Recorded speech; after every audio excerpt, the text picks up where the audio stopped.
Halo is in a spot of bother. There's a sentence you've probably never heard before. I don't think I've ever seen the Halo community in such an apathetic state. The latest game in the series is limping along. The platform that was made to preserve all the classics has lost support with no new updates expected, and after the Xbox Games Showcase, there's no indication of what's coming next. All we have to work with currently is a rumor that a Halo Combat Evolved remake is on the cards, potentially coming to PlayStation, with maybe a targeted release for 2026. And this, to me, is somewhat disappointing because it seems like more of the same. Halo needs a shakeup to not just survive like it has been for the last few years, but thrive. The mainline Halo games, which tend to be the major first-person projects, so your Halo Combat Evolved, 2, 3, Reach, 4, 5, and Infinite, the novelty of them and the weight of those releases feels like, and maybe it's just me, but it feels like it's worn off. And I've noticed the sentiment of the Halo community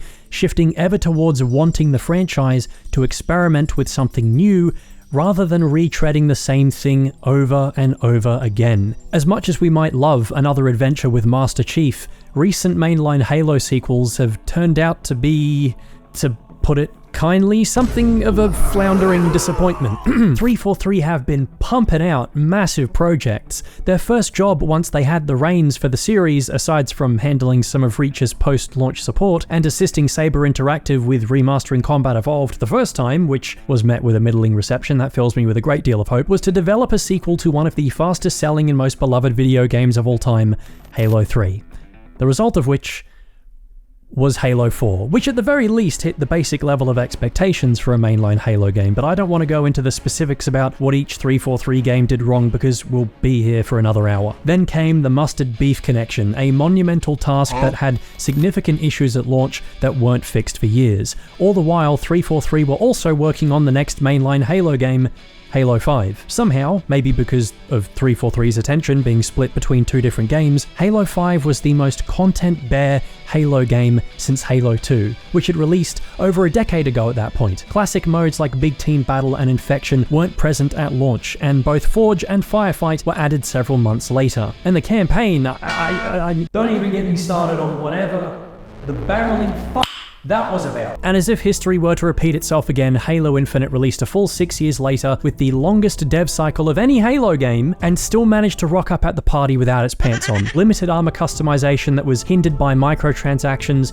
network desync issues, no Forge, again, and several fan favorite modes were AWOL. It was littered with controversies, and though Infinite did improve over time, it wasn't even close to content complete until over a year after launch. And by that point, the majority of its fans had evaporated. And now we've got this Combat Evolved remake on the horizon, revisiting the first ever mainline Halo game, or maybe it's Halo 7, or maybe it's both. We don't know. I don't know. I sure as hell don't know. If someone knows, please let me know. But if this goes wrong, it will have catastrophic consequences for the franchise. It's one thing to make a couple of dud sequels, as people can kind of disassociate them from Bungie's games, but to remake the game that started it all, that many people hold incredibly close to their hearts, and potentially bringing it to a whole new console ecosystem, it has to be a home run, because anything less will be seen as inferior to the original and likely overlooked by the fan base as another mid-reimagining of CE. 343 Industries and Microsoft, something isn't working, and it doesn't seem like you're changing your approach. If anything, you've just put more pressure on yourselves with the Combat Evolved remake. You've been trying to brute force these mainline Halo games, violently course correcting after each misstep, and when each game comes out and doesn't hit the mark, it further taints the legacy of this great series. Each disappointment damages what it means to be a mainline Halo game. Worse still, the content offerings seem to be getting thinner with each release. There is no better time for a change. The best way to turn things around, I would argue, is with another spin-off game, but more broadly, diversifying Halo's content offering. Halo has a massive universe, ripe for exploration, so why keep retreading old ground? Here are a few ideas I want to bring to the table that I think would stop Halo from squandering its massive potential.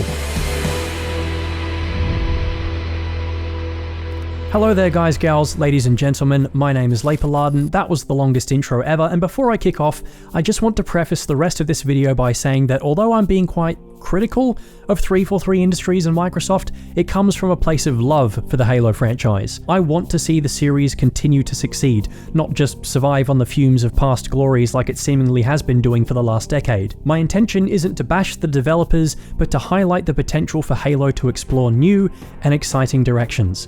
So with that in mind, let's dive in. Understandably, the last few Halo games developed by 343 Industries, whether you love them or hate them, have received mixed receptions due in no small part to unmet expectations. The mainline Halo games of old offered exceptional value for money and continued to build upon the previous entry with each new installment. Combat Evolved revolutionized console gaming with its incredible campaign, controls, and split-screen multiplayer. Halo 2 defied expectations by bringing that multiplayer experience to Xbox Live and refining it further. Halo 3 introduced expanded customization, Forge, and Theater mode. Although it wasn't a mainline Halo experience, Halo 3 ODST had Firefight that took the addictive Halo PvE experience and condensed it into a Horde mode. And Halo Reach built upon all of these aforementioned features. These innovations cemented what a mainline Halo game should be, a feature-rich experience with lots of replayability and a variety of modes that fans expect. Does this mean that fans have overly high expectations? No, I don't think that they do. I think it's perfectly acceptable to expect a feature in a new title that was included at launch in a game from over a decade ago on hardware that was far more limiting than what we have now. But more importantly, it's not just about expectations, it's about community. Different segments of the Halo community are dedicated to specific modes, and if these aren't included at launch, it alienates those players and negatively impacts the game's community. Take Forges, for example. Without a functioning Forge mode at launch, the potential of Halo's custom games is severely limited. This absence also affects the social aspect of the game, as a customs browser would be pointless without all those custom maps and modes, which were notably missing during the first year of Halo Infinite's life. Similarly, consider Firefight. Halo's avid PvE community loves battling AI enemies, and once the campaign is finished, Firefight delivers as the perfect follow-up. And there's larger flow-on effects to each corner of the game by not including these modes. But cramming campaign, multiplayer, custom games, Forge, Theater, and sometimes Firefight into one game is admittedly a significant challenge. However, omitting any of these features can and will harm the player base and the game's longevity. We don't need to look any further than Infinite for proof of that. So, what do? The key is to create something that doesn't carry the high expectations of mainline Halo games, because clearly 343 don't have the time, money, resources, or all of the above to make a game that big yet. Something with a lower budget and a smaller, or maybe a more apt word would be focused scale, would be the better option. Instead of going for the next quadruple A blockbuster and a marketing budget that blows out into the hundreds of millions, maybe look at something like... I don't know. Halo 3 ODST, a game that didn't need the standard Halo matchmaking experience or Forge or all these other aspects of mainline Halo games to be relatively well received. It made sure to rein in expectations from the onset and was marketed as a smaller project, distinct from the massive scale of Halo 3, and we knew something bigger was coming in the future with Reach. It held us over with its great story, addictive firefight mode, and was developed in about a year starting in March of 2008. However, expectations aren't the only reason why 343 Industries and Microsoft should pivot to developing more spin-off games instead of jumping into another massive mainline Halo project. Firstly, 343 isn't the studio it once was. Their numbers have shrunk since the 2022 layoffs, and even after rehiring, they likely aren't back at full capacity. In fact, it seems like they're bleeding people at the moment, due in no small part to their awful policy involving temporary contracted workers. 343 should focus on a smaller scale project with fewer expectations that requires less development time and resources dedicated to it. At one point, over 20 ideas for spin-off games were floated around the studio, but no one wanted to hear them. So now might be a good time to dig those up and see if any of them have some merit. Especially since one of them was basically just Helldivers with a Halo skin, and every time I load up Helldivers it hurts, because I know this could have been an ODST game. Secondly, releasing a spin-off game helps build hype for the next major Halo title. Using the spin-off as a springboard to tease this next mainline game or provide a closed beta for its multiplayer, like what ODST did for Reach, increases the hype significantly, and it helps you shift copies. The release of a new mainline Halo game should feel like an event, not just another ordinary game release. Additionally, consider a new developer taking the reins of the franchise for a spin-off game. Now, this may be the case for the CE remake. The rumors are clear to say that Microsoft is keen to do this remake, but there's no mention of 343's involvement. This would allow 343 Industries to focus purely on Halo 7, ensuring it receives the time and resources needed to meet the expectations of a mainline game. A fresh perspective from a different developer could bring new ideas and innovations to the Halo universe. Maybe each new developer that works on the series could put their own unique stamp on it, or is known for making a certain type of Halo game. Like how Creative Assembly worked on Halo Wars, they could continue that series with other real-time strategy games and be known for that genre. And lastly, let's talk about Unreal Engine 5. If the rumors are true and the next Halo game is being developed on Unreal, making it play like Halo and resemble the Blam and Slipspace engines will likely be challenging. Why risk getting it wrong with your next mainline Halo game when you can experiment with a standalone project first that again has lower expectations? In summary, focusing on spin-off games allows 343 to manage expectations better, build excitement for future releases, and regain some of the trust of the Halo community. But there are more examples that we can pull from other popular franchises that I believe lend some merit to this approach. So here's a joke for you. What does Halo have in common with Star Wars and DC? Is it the divisive trilogy of installments that started with a somewhat well-received, albeit overly safe retread of a previous idea with a twist, followed by the love it or hate it middle child, and then a sharp course correction that tries its hardest to ignore the previous divisive entry, tantalizing audiences with nostalgia? Yeah, and like those two franchises, I think in order for Halo to succeed going forward, it's gotta make a deviation. While the Star Wars sequel trilogy for the Skywalker saga was at the box office, it was undoubtedly not making a good impression on audiences. To reposition the franchise more favorably with fans, Disney pivoted to making standalone films like Rogue One and Solo, and smaller, more focused stories that were familiar, yet different. These stories were set in the same Star Wars universe that everyone knows and loves, with recognizable elements but fewer expectations because they were either TV shows or not tied to the epic Skywalker saga. This shift gave us The Mandalorian, a novel concept for a show that used familiar elements like the Mandalorians and their culture, while telling a very different story with a new protagonist and plenty of cameos from fan favorites. As The Mandalorian proved successful, it paved the way for other series that followed, each telling a story during a different era of the Star Wars saga. Andor is another prime example, a Star Wars show with all the key themes of the franchise, such as good versus evil and rebellion against the Empire, but told through a more adult lens. Similarly, DC, after struggling with their mainline films in the DC Extended Universe, managed to carve out success by telling Elseworld stories, like Joker and the Batman. On half the budget of other DC films, they managed to be distinct in tone and style, setting them apart from the glossy, action-heavy films of DC's main lineup, with interchangeable superheroes like Aquaman, Black Adam, Blue Beetle, and Wonder Woman. Because of this stark difference, these Elseworld films found both an audience and critical acclaim. Joker and the Batman, with their unique storytelling and auteur-driven approach, attracted cinema-goers looking for something a bit more meaningful. These films proved that audiences could still gravitate towards good storytelling and unique films rather than the colourful, recycled content that has dominated comic book movies for the last 15 years. Halo can interpret some valuable lessons from these two franchises. Like Star Wars, Halo has a rich tapestry of lore and history, with different eras to explore. For example, the age of the Forerunners with ancient humanity, the Precursors, and of course the Flood, pre-Human Covenant War, when humanity was fighting amongst themselves, UNSC versus insurrectionists. We have during the Human Covenant War, which despite being where Halo started, is so underrepresented in the games as we pick up in the final months of the 27-year-long conflict. 27 years! 2525 to 2552, that's a lot of time to cover, and we have the post-Human Covenant War era, which is still being explored in the mainline series. However, factions that were introduced during that time period, like the Storm Covenant and various Covenant splinter factions, the Banished, Created, and Prometheans are all dying to get some much-needed flesh on their bones, and what better way to do it than with spin-off games? And like DC, Halo shouldn't be afraid to pivot to wildly different genres or parts of its universe and break out of its first-person shooter mold, especially if it's in pursuit of a good story or idea, like Halo Wars did. But instead of telling an R-rated character study which stands out like a sore thumb amongst the rest of DC's catalogue and criticizes us for living in a society Halo could try its hand at any number of different genres. Another RTS game, third-person shooter. It could do a Battlefront Battlefield or Arma-style massive multiplayer online battleground, space or vehicular combat, survival horror, a Souls-like game. Bruh, I'd even take a Battle Royale or extraction shooter at this point. Just something. Anything. Except for a fucking mobile game, I will not tolerate that. Yes! No one!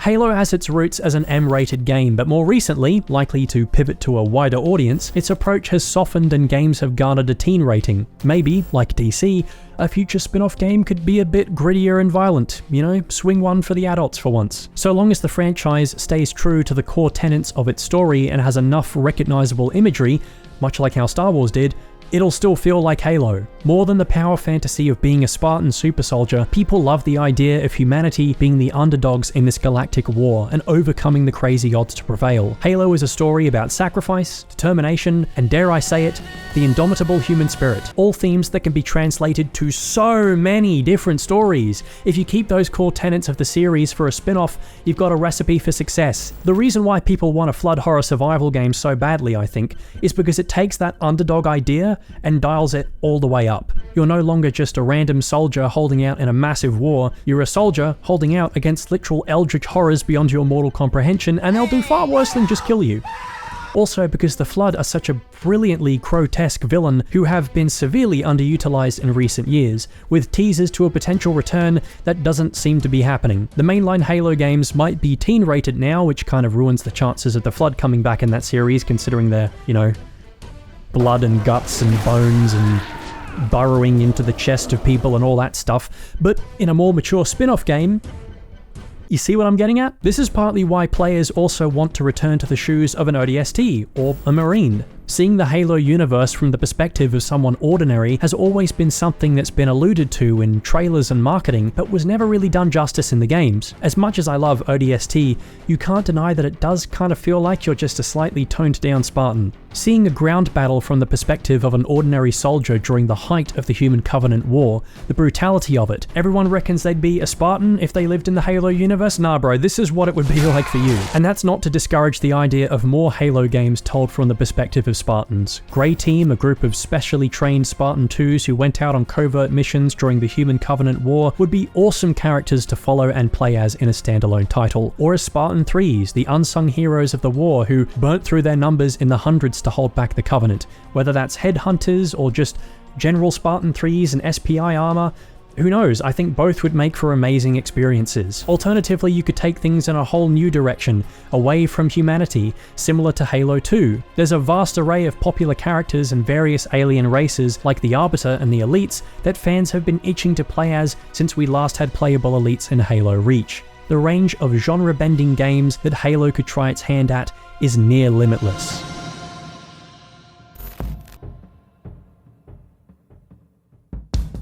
Regularity, and I'm not talking about your bowel movements, though those are important too, is another reason why I think Halo is struggling to maintain its relevance, lest we forget the Halo content drought between Halo 5 and Infinite. God bless. At the series peak, we'd get a Halo game every, 3, sometimes 2 years. In the 6-year gap between Halo 5 and Infinite, I graduated high school, had 3 different jobs, started at university, graduated from university, started this YouTube channel, a whole ass pandemic happened, and yet social experiment videos are still somehow relevant in the YouTube algorithm. 6 years is a long time to wait, especially in the age of Zoomers with instant gratification and short attention spans. We're already coming up to Halo Infinite's 3rd anniversary. If this was still the mid-2000s, we'd be expecting a new Halo game sometime this year, but 343 have only just started hiring for some senior roles to lead work on the next game. If we gotta wait another 3 years for the next Halo game, another 6-year wait in total, they're gonna fucking age me out, dude. Halo needs some kind of regularity for its releases. I can appreciate the quality over quantity argument, but is no quantity at all the alternative to quality? Especially when we've seen that the quality isn't actually all that good anyway? Especially when you have a very wealthy publisher with a whole pantheon of talented studios to work with, and the face of your brand is put on the back burner with nothing said about it for extended periods of time. What kind of message does that send? Between Halo, Gears of War, and Banjo-Kazooie, Xbox seems to have a terrible problem with its most popular IPs of shafting them for years, if not decades at a time, leaving their massive audiences hanging. Despite what many, myself included, will say about the current state of the Call of Duty franchise, you cannot deny it's managed to linger and remain relevant because it just refuses to go away. Every year, there's a new AAA game that keeps the player base coming back. Now, I'm not saying we need a new Halo game every year, far from it in fact, but there needs to be some kind of rhythm to the release of these games. A time frame in which fans can realistically expect something to be coming out, instead of going for massive stretches with nothing but radio silence from 343 and no indication of when we'll hear about what's coming next. Which is all the more reason why we need spin-offs and why the franchise should be circulated amongst other dev teams. One could argue Halo doesn't even need to be releasing new games to remain relevant. It just needs to be releasing something. Look at what Cyberpunk Edging Streak Runners and the Fallout show did for those franchises. But looking to Halo, where's all of its other material? Between the games, which are something of a rarity now that there's a much wider release window than there was previously, and maybe 2 novels a year, there's absolutely no official Halo content being published. The community has been picking up the slack and working on its own artwork, animations, machinima, and even fan games and very comprehensive mods. Meanwhile, 343 and Microsoft, aside from Infinite's pretty lackluster post-launch support nowadays, some Waypoint posts, and a brand deal with fucking Culture Kings, have done what with the franchise that was new in the last 2 or 3 years? Oh, but you forget that we Halo TV show. Fucking arse, and that shit ain't even canon. The latest official stuff we got that pushed the series forward were short stories and lore dumps on Waypoint, some of which read like edgy self-insert fanfiction. I mean, Isla Zane, the banished Spartan. Come on, that's a deviant art, OC. That's not a real thing, surely. At the series' peak popularity, not only were we getting anime shorts and motion comics, graphic novels, live-action miniseries to varying degrees of success, and more, but all these ventures touched on different parts of the Halo universe. They explored the lives of different characters that we all grew to appreciate. Except for Agent Locke, I think my appreciation for him was less after I watched Nightfall. They appealed to different parts of the fanbase too. If you love Halo for the horror aspects of its universe and its aliens-inspired, gritty sci-fi atmosphere, then you'll love the Halo Evolutions motion comics, especially the Mona Lisa. If you've wanted to see the gaps between the games bridged or the story continued, then the graphic novel or the Dark Horse range of comics are perfect. Halo Legends showed us the franchise through the perspective of many different characters, again to varying degrees of success, but at least they tried. The ironic thing is that many of these were all done while 343 had supervision of the franchise. So what happened? What changed to suddenly put us on the path of getting next to nothing? Despite starting ambitiously with all this content and releasing a wealth of expanded material, and bringing us Halo Wars 2, a sequel that I don't think anyone was realistically expecting, 343 has otherwise stuck to a safe formula of pushing out more mainline Halo games. It's as if they believe the franchise is stuck in 2007 again, solely about continuing Master Chief's story, but it's not 2007 anymore. Halo isn't just Master Chief's story. 343, you helped establish that through all the stuff I mentioned before. You showed it's a whole universe of stories, so why aren't you doing anything with it? Why are you only telling other spin-off stories in Halo through the written medium? Why can't we get a game about some of these concepts? And why is Microsoft so protective of the brand, yet they're happy to prostitute Halo out to Paramount for that god-awful TV show? But getting the franchise into another game developer's hands, even one they own, seems off the table entirely. Why are Creative Assembly and supposedly Certain Affinity the only other dev teams to have made a Halo game besides 343?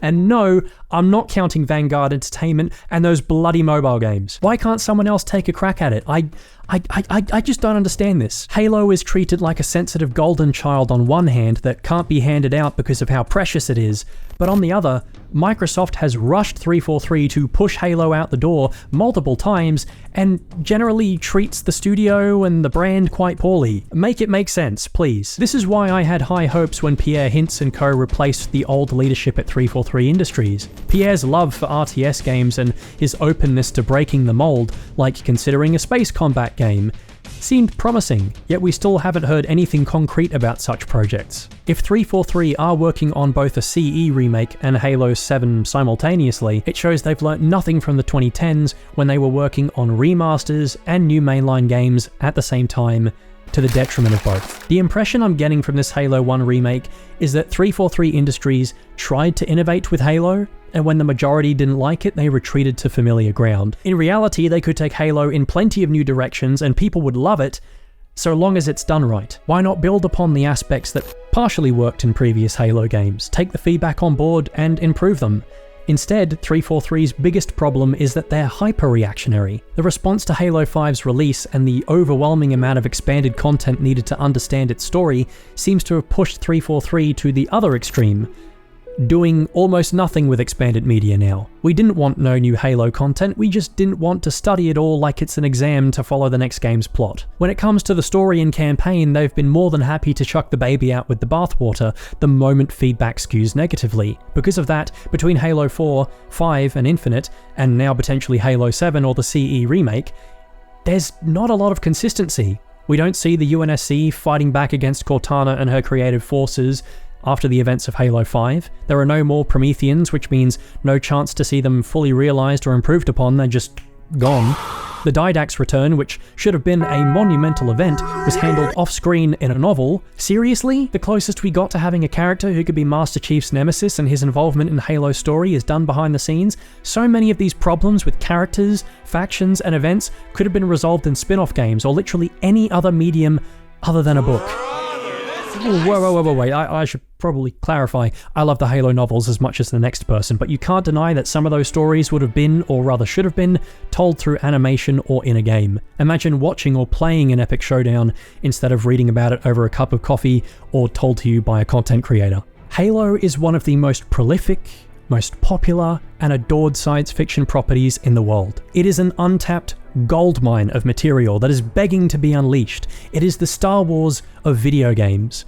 But 343 and Microsoft, whatever they're doing with it, is not enough. And worse yet, the little they are doing, I don't think is the right thing either. Halo needs a new direction, one that embraces its expansive universe and diverse storytelling potential. Spin-off games and other media can explore new stories and characters, keeping the franchise fresh and engaging, while also bringing in entirely new audiences. Halo is not just Master Chief's story anymore, and it's not just Bungie's games either. That'll rustle some feathers. It's a vast universe brimming with potential. 343 and Microsoft need to harness this potential, stop being overly reactionary, and start planning for the future. Halo deserves more than just another nostalgic retread. Like the title of the very first game and what it set out to do, Halo deserves to evolve, to innovate, and to captivate a new generation of fans while satisfying the long-time loyalists. Oi oi! If you made it this far into the video, firstly, you're a legend, thank you very much, and secondly, this was kind of an unofficial part 1 to the next video I'm working on, which will dive into the more specific details of the rumoured Halo CE remake and what I want to see from it. Everything from art style to gameplay, music and sound, I'm going to try and cover it all because, as cautious as I am of this game, I do think it has the potential to be awesome if it's done right. So if you want to know when that goes live, you should probably subscribe. And if you like this little cover of Covenant Dance, go and follow me on Twitter, where I post covers of Halo music every now and then and just shit talk a bunch. Go on. You wouldn't. You're way scared.